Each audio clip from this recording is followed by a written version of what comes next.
महाभारत द्रोण पर्व अध्याय 33। इस अध्याय में अभिमन्यु वध का विस्तार पूर्वक वर्णन मिलता है, जो आप इस वीडियो में देखेंगे। कुछ लोग मानते हैं कि अभिमन्यु वध दुर्योधन के पुत्र के हाथों हुआ और अनेक योद्धाओं ने मिलकर उसे नहीं मारा, किंतु कुछ लोग अभिमन्यु वध को अनेक योद्धाओं द्वारा अनीतिकर वध मानते हैं। इस वीडियो का उद्देश्य यही है, जो भी महाभारत में लिखा है सिर्फ वही आपको बताना।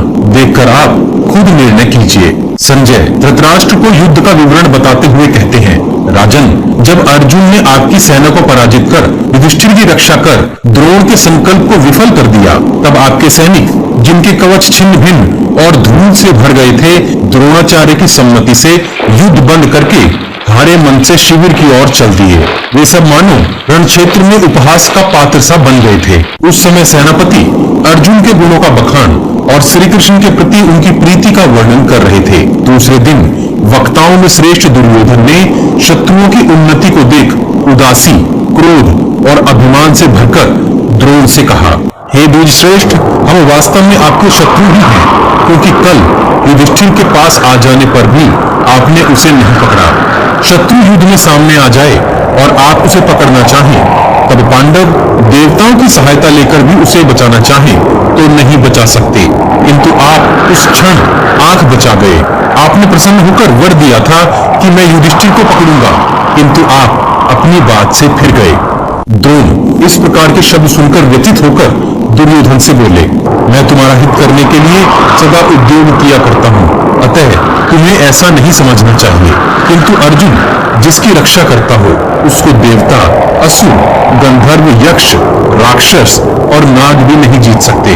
जहाँ जगतकर्ता गोविंद और अर्जुन खड़े हो, वहाँ भगवान शिव को छोड़कर और भला किसका बस चल सकता है। हे तात अर्थात पालन करता, मैं यह सत्य कहता हूँ कि आज रण में मैं किसी एक बड़े महारथी का अवश्य नाश करूंगा। मैं आज सेना के ऐसे व्यूह की रचना करूंगा जिसे देवता भी भंग न कर सकेंगे। परंतु हे राजन, कुछ उपाय कर अर्जुन को वहां से दूर ले जाना होगा। युद्ध में ऐसी कोई भी कला नहीं है जिसे अर्जुन न जानता हो। उसने मुझसे और अनेक गुरुओं से सब कुछ सीख लिया है। द्रोण के ऐसा कहने पर संसप्तक गण ने दक्षिण दिशा में जाकर अर्जुन को युद्ध के लिए ललकारा और उन्हें दक्षिण दिशा की ओर ले गए। संजय ने धृतराष्ट्र से कहा, हे राजन, उस समय अर्जुन का शत्रुओं से ऐसा युद्ध हुआ जैसा पहले कभी न देखा न सुना है। इधर द्रोणाचार्य ने भी ऐसा सुंदर व्यूह रचा जो शत्रुओं को ऐसा संताप देता था जैसा मध्याह्न काल में सूर्य नेत्रों को पीड़ा देता है। हे भरतवंशी राजन, उस चक्रव्यूह को अभिमन्यु ने अपने बड़े ताऊ युधिष्ठिर के कहने से दुर्भेद होने पर भी अनेकों प्रकार से छिन्न भिन्न कर दिया था। हे राजन, उस समय अभिमन्यु ने सहस्त्रों वीरों को मारकर बड़ा भारी दुष्कर कर्म किया था। द्रोण, अश्वत्थामा, कृपाचार्य, कर्ण, भोज और शल्य ने इकट्ठे होकर उसे घेर लिया था और दुशासन के पुत्र ने उसे पकड़ लिया था। हे राजन, वहां अभिमन्यु ने लड़ते लड़ते अपने प्राणों को त्याग दिया। उससे हमारे योद्धा अत्यंत प्रसन्न हुए और पांडव शोक में डूब गए। अभिमन्यु के मारे जाने पर सेनाएं छावनी की ओर लौट गई। धृतराष्ट्र ने कहा, हे संजय, पुरुषों में सिंह के समान अर्जुन का पुत्र अभिमन्यु, जिसने अभी पूरी तरुणता भी नहीं पाई थी, जो अभी बालक ही था, उसको मरा हुआ सुनकर मेरा हृदय फटा जाता है।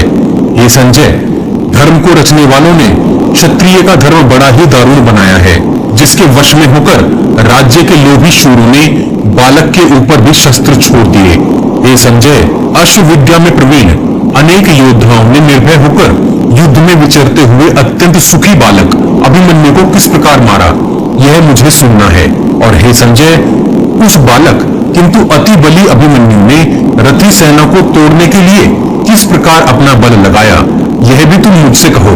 हे राजेंद्र, सुभद्रा के पुत्र अभिमन्यु का संहार, रथी सेना से लड़ने का उसका पराक्रम और उसने युद्ध मैदान में कैसे महाबलशाली योद्धाओं को घायल किया, मैं ये सब आपसे कहता हूँ। आप ध्यान देकर सुनिए। जिस प्रकार सूखी घास और झाड़ झंकाड़ वाले वन में रहने वाले वनवासियों को अग्नि से डर लगता है, वैसे ही अभिमन्यु के युद्ध करने पर आपकी सेना के योद्धाओं को भय लगता था।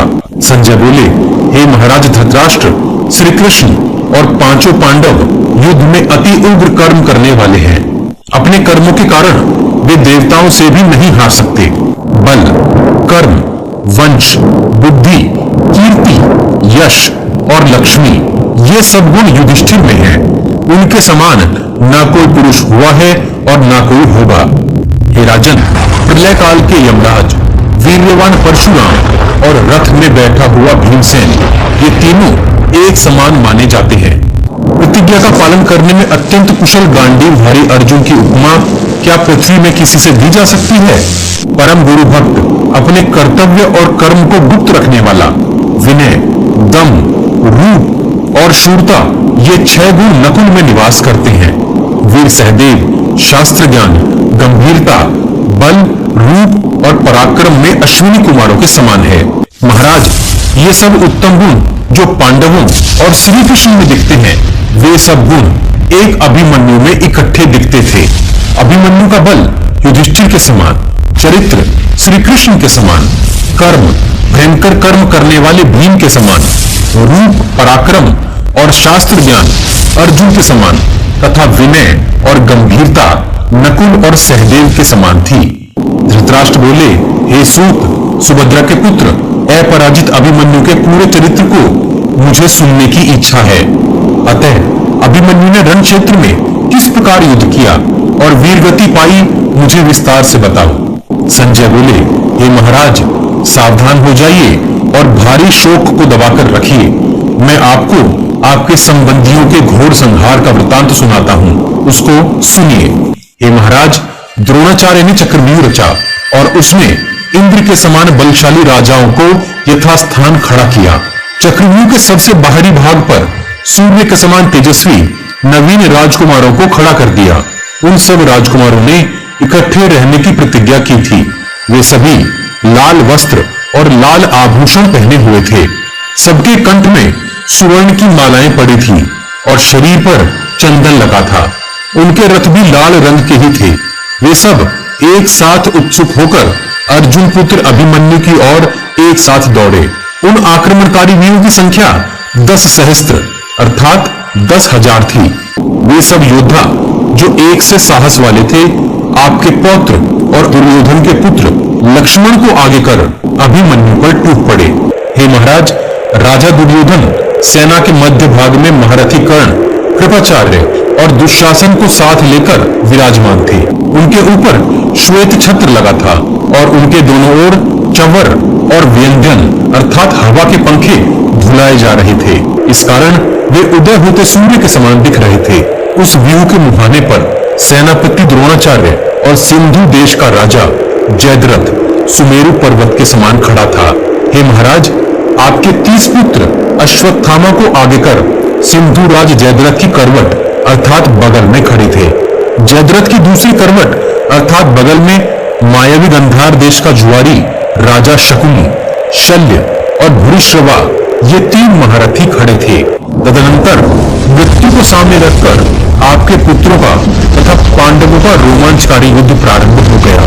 अब अभिमन्यु द्रोणाचार्य द्वारा रचित उस चक्रव्यूह पर भीमसेन को आगे कर टूट पड़े।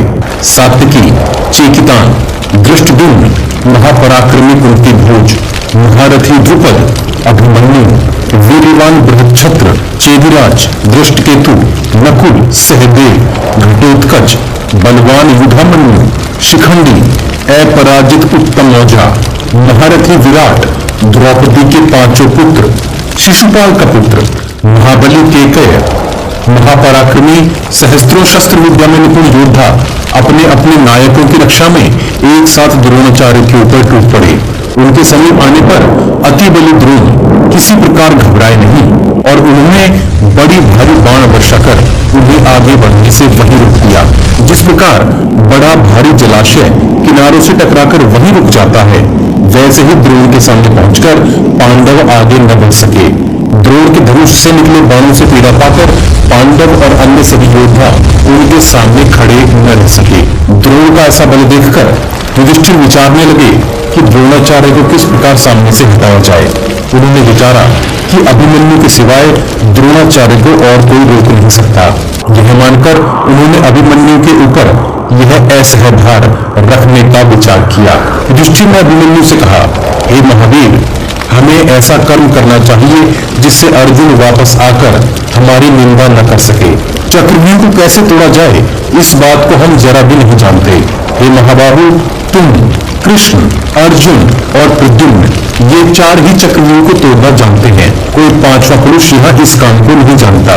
अतः हे अभिमन्यु, तुम प्रार्थना करने वाले ताऊ, चाचा, मामा और सैनिकों के इस मनोरथ को पूर्ण करो और द्रोण के इस व्यूह को तोड़ डालो, नहीं तो अर्जुन संग्राम से वापस लौटकर हमें ताना देगा। अभिमन्यु बोला, मैं आप सभी के मनोरथ को अवश्य पूर्ण करूंगा और द्रोण की भारी सेना में घुसूंगा। मुझे पिताजी ने चक्रव्यूह को तोड़ना ही बताया है, परंतु उससे बाहर निकलने का उपाय नहीं बताया। अतः मैं अगर किसी प्रकार की विपत्ति में फंस गया तो बाहर निकल नहीं सकूंगा।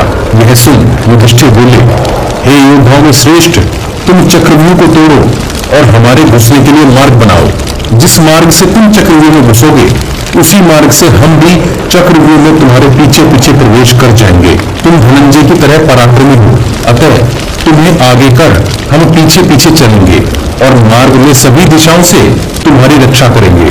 भीमसेन बोले, मैं दृष्टद्युम्न, सात्यकी, पांचाल, केकय, मत्स्य तथा सभी प्रबुद्धक तेरे पीछे पीछे आएंगे और तू जहां भी चक्रव्यूह को एक बार तोड़ देगा, वहां से प्रवेश कर बड़े बड़े योद्धाओं को नष्ट कर डालेंगे।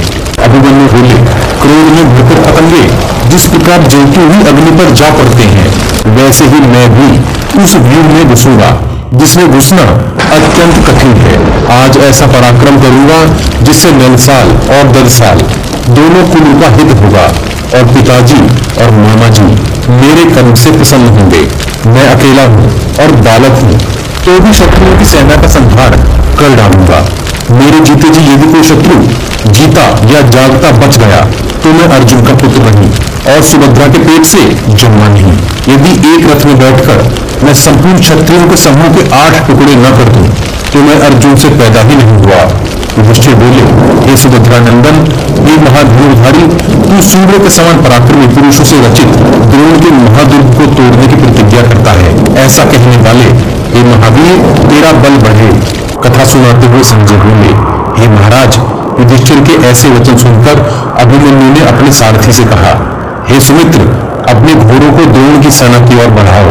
अभिमन्यु के बारंबार चल चल कहने पर सारथी ने अभिमन्यु से यह बात कही, हे आयुष्मान, पांडवों ने आपके ऊपर बड़ा भारी बोझ डाल दिया है, अतः आप क्षण भर बुद्धि के साथ उस पर थोड़ा विचार कर लें, उसके पश्चात युद्ध के लिए आगे बढ़ना।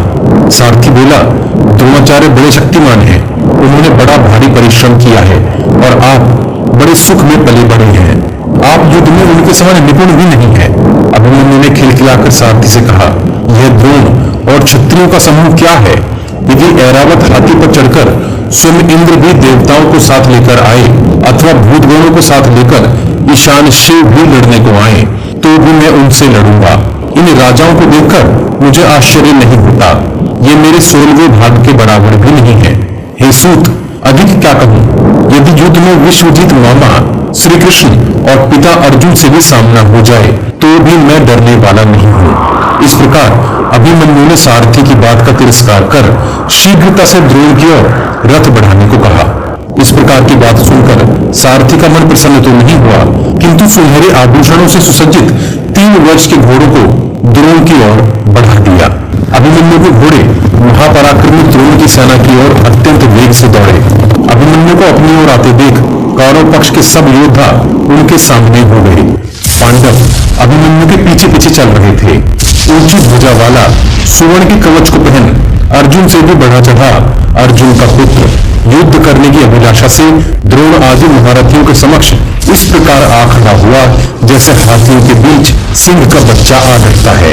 अभिमन्यु को चक्रव्यूह में प्रवेश करते देखकर चक्रव्यूह के रक्षक उसके ऊपर एक साथ टूट पड़े और रण में दानों का प्रहार आरंभ हो गया।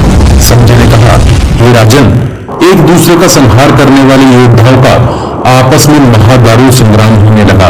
जब ये महासंग्राम चल रहा था तब द्रोण के देखते देखते भी महाबली अभिमन्यु चक्रव्यूह के भीतर प्रवेश कर गया। अभिमन्यु कौरवों की बड़ी भारी सेना का संहार करते हुए जब अंदर घुसा तब उसे हाथी सवार, रथी, घुड़सवार और पैदल योद्धाओं ने घेर लिया। वे सब मिलकर अभिमन्यु के चारों ओर बड़ा भारी कोलाहल उत्पन्न करने लगे। अनेक दिशाओं से अनेक नाद और बकवाद करने वाले शब्द बोलने लगे। कोई एक दिशा से तालियां बजाते अभिमन्यु को ललकारते, तो कोई दूसरी दिशा से भाग मत कहकर ललकारते।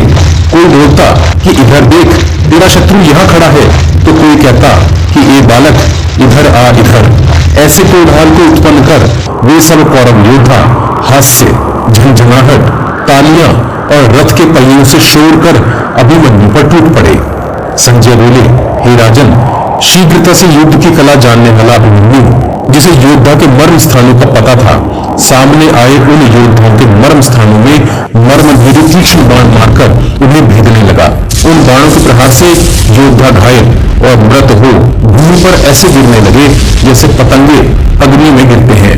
अभिमन्यु ने कुछ ही पलों में उस स्थान को योद्धाओं के शरीर से ऐसे भर दिया जैसे यज्ञ की वेदी को लकड़ियों से ढक दिया जाता है।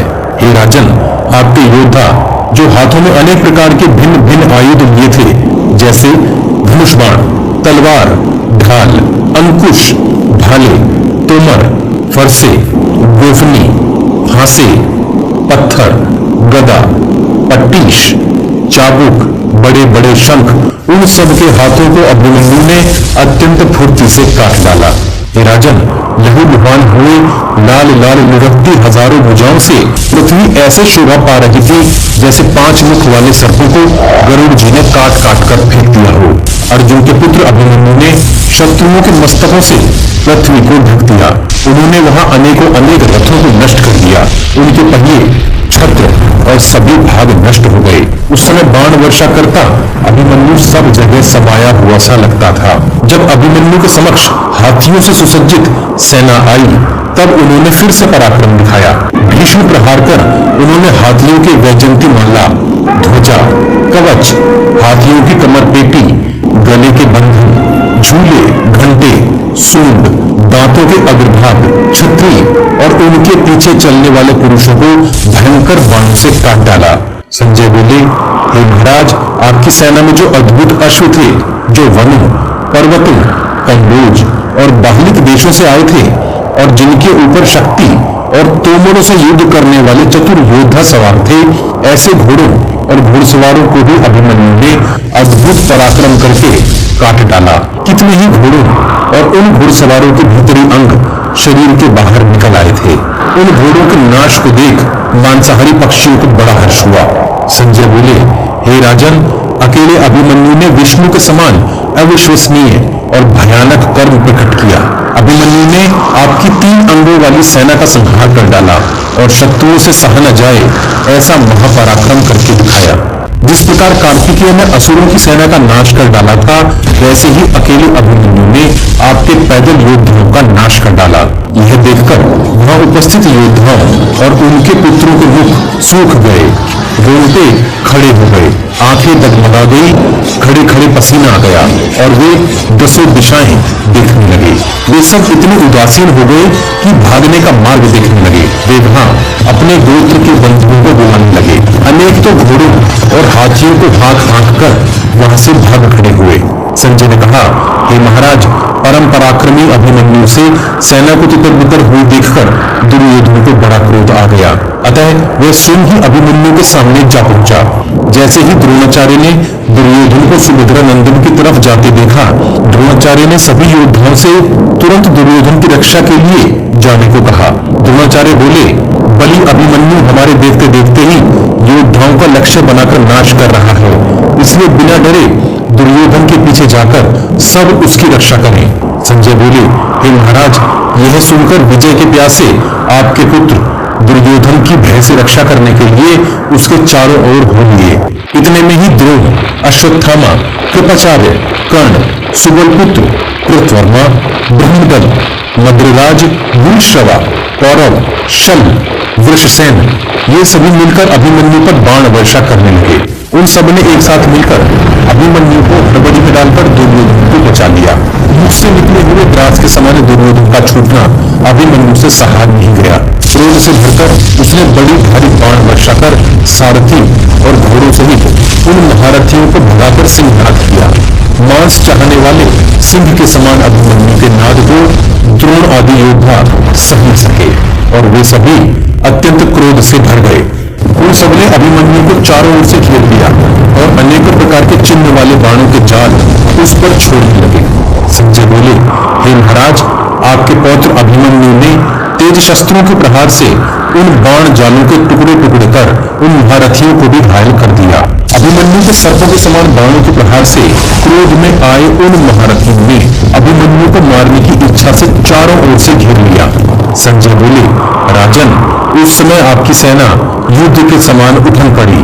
इसे अभिमन्यु ने अपने बाणों के द्वारा एक किनारे की भांति रोक दिया। एक दूसरे के वध की चाहत लिए किसी योद्धा ने पीछे की ओर कदम नहीं रखा। उस भयानक घोर संग्राम के समय दुस्सह ने अभिमन्यु को 9 बाण मारे, दुशासन ने 12, कृपाचार्य ने 3, द्रोण ने सर्पों के समान 17 बाण अभिमन्यु की ओर चलाए। विदुषति, धनुर्धर, अश्वत्थामा, शकुनी, वृषवा, शल्य और दुर्योधन ने भी अनेक बाण मारे। संजय बोले, परंतु हे महाराज, प्रतापी अभिमन्यु हाथ में धनुष लेकर जैसे नाच रहा हो, इस प्रकार घूम घूम कर उन सब बाणों को सीधे जाने वाले 3-3 बाणों से काटने लगा। यद्यपि वे सब आपके पौत्र अभिमन्यु को भय दिखा रहे थे, इस कारण उसने अत्यंत क्रोध में भरकर अपनी भारी अस्त्र विद्या का बल दिखाना आरंभ कर दिया। तभी अश्मक देश का राजा वायु के समान वेगवान अश्वों के साथ अभिमन्यु के सामने आ गया और उसने 10 बाण अभिमन्यु की ओर चलाए और जोर से बोला, खड़ा रहे, खड़ा रहे। तभी अभिमन्यु ने हंसते हंसते 10 बाणों से उसके घोड़े, सारथी, ध्वज, दोनों भुजाएं, धनुष और मस्तक को भूमि पर गिरा दिया। अश्मक राजा की ऐसी मृत्यु देख वहां खड़ी सेना भागने लगी। इतने में ही कर्ण, कृप, अश्वत्थामा, शकुनी, शल्य, वृषवा, श्राव, सोमदत्त, विलिंचति, वृषसेन, सुषेण, कुंडभेदी, उत्तरदन, वृंदारक, ललित्य, प्रवाहु, दीर्घलोचन और दुर्योधन क्रोध में भरकर अभिमन्यु पर बाण की वर्षा करने लगे। उन महान धनुर्धारियों के छोड़े हुए बाणों से अभिमन्यु मानो बिंद गया, परंतु विचलित नहीं हुआ। उसने एक अत्यंत वेगवान बाण कर्ण को मारा, जो उनके कवच और शरीर को भेदता हुआ धूलियों में जा धंसा। ध्यान रहे, यहाँ कर्ण के दिव्य कवच की बात नहीं हो रही है। उस महाप्रहार के कारण कर्ण को बड़ी पीड़ा हुई और वह रणभूमि में मानो कांप उठा। तुरंत ही अभिमन्यु ने क्रोध से भरकर 3 बाणों से सुषेण, दीर्घलोचन और कुंडभेदी को घायल कर दिया। तभी कर्ण, अश्वत्थामा और कृतवर्मा ने उस पर अनेकों बाण चलाए। रण में घूमता बाणों से छिदे हुए अंगों वाला इंद्र के पुत्र का पुत्र अभिमन्यु यम के समान दिखाई दे रहा था। उसने पास खड़े शल्य को बाण बरसाकर आच्छादित कर दिया और आपकी सेना को डराने के लिए बड़ी भारी गर्जना की। अस्त्रों से भिंगा हुआ शल्य रथ का दंड पकड़कर बैठ गया और मूर्छित हो गया। यह देखकर उसकी सेना डर गई। इस समय अदृश्य पितृ, देवता और सिद्ध पुरुष अभिमन्यु के पराक्रम की प्रशंसा करने लगे। धृतराष्ट्र ने संजय से पूछा, हे संजय, जब महाधनुर्धारियों के बाणों का अभिमन्यु नाश करने लगा, तब किस किस कौरव योद्धा ने उसे रणभूमि में रोका था? संजय बोले, हे महाराज, द्रोणाचार्य जिस रथ सेना की रक्षा कर रहे थे, उस सेना को नष्ट करने वाले अभिमन्यु के पराक्रम को आगे सुनिए। जब शल्य के छोटे भाई ने सुना कि मेरे बड़े भाई को अभिमन्यु ने बाण मारकर अशक्त कर दिया है, तब वह बाण बरसाता हुआ अभिमन्यु के ऊपर चढ़ आया। उसने 10 बाणों से अभिमन्यु, सारथी और अश्वों पर प्रहार किया और अहंकार में गर्जना करते हुए बोला, अरे ओ अभिमन्यु, जहां है खड़ा रहे। यह सुनकर फुर्तीले हाथ वाले अभिमन्यु ने बाणों से शल्य के भाई का मस्तक, हाथ, पैर, धनुष, घोड़े, छत्र, ध्वजा, सारथी, जुआ, पहिए और रथ के सभी भाग इतनी शीघ्रता से काट डाले कि उसे ऐसा करते कोई देख न सका। वह अभिमन्यु के द्वारा क्षीण होकर भूमि पर ऐसे गिरा जैसे वायु से टूटकर पर्वत गिरता है। अभिमन्यु का ऐसा अद्भुत कर्म देखकर आसपास कुछ तो सन्न खड़े रह गए और कुछ साधु साधु कहकर उसकी प्रशंसा करने लगे। जब शल्य का भाई मर गया, तब शल्य की सेना के विशाल गजराजों, अश्वों और पैदल योद्धाओं ने अभिमन्यु को चारों ओर से घेर लिया और जोर जोर से सिंहनाद करते हुए बोले, अब यह बालक जीते जागते नहीं बचेगा। ऐसे शब्द सुनकर अभिमन्यु जोर से हंसा और उन सभी योद्धाओं को अपने बाणों से बींध डाला। नए नए प्रकार के अस्त्र शस्त्र छोड़कर अत्यंत फुर्ती से लड़ने लगा। उसने श्री कृष्ण और अर्जुन से जिन जिन अस्त्रों को पाया था उन अस्त्रों का कृष्ण और अर्जुन के समान ही प्रयोग करने लगा। अपने भय और युद्ध के अतिभार को दूर करते हुए अभिमन्यु कब बाणों को चढ़ाता और कब छोड़ देता यह मालूम ही नहीं हो रहा था। जिस प्रकार वर्षा ऋतु बीत जाने पर चैनल को सब्सक्राइब और शेयर करना मत भूलिए। सब्सक्राइब बटन के बगल में बनी छोटी सी घंटी भी बजा दीजिए। जय श्री कृष्ण, हर हर महादेव।